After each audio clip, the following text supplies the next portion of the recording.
I want to ask you about how celebrities relate to each other within the sheen. You call it a sheen of fame. Throughout the book, she refers to it as being encased. Fame is like being encased in a sheen. Sheath. Yeah. Or sheath, sorry. Ooh, I was 2 letters off. A sheath. But anyway, on the one hand, she mentions in the book how celebrities, when they see each other out in the world, there might be eye recognition and sort of an eye roll, and especially in a crowd, like a head nod, I get it, I see where you're coming from, sort of.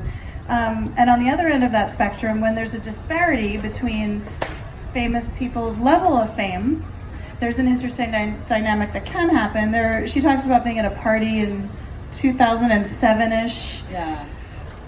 I want to say before I forget, sure. There's an excellent podcast on Hidden Brain, NPR Hidden Brain, titled Don't Go to Vegas or Never Go to Vegas. And I can't remember the sociologist's name that did this interview, but she talks about, they did a study on famous people. They qualified them as A-list, B-list, C-list, and looked at who hangs out with whom. And it was really interesting. And the second half of it is all about participating in certain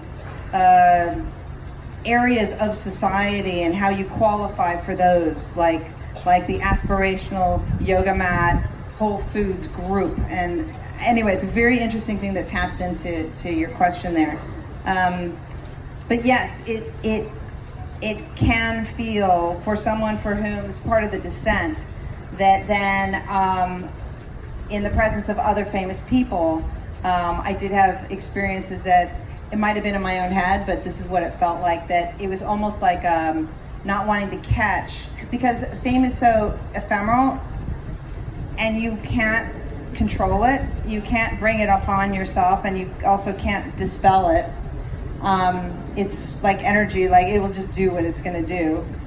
But going to a party, one of the times I realized that I was in the descent was sort of a reticence of people who were presently famous, or at the level that I had once been at, to really talk to me at length. Now again, this might have been all in my own head, but it was a sense that I got, and I was like, wow, I don't blame them, because you have fame is, you can't control it, and it's also, for performers, so much, such a highly valued currency for your vocation, for your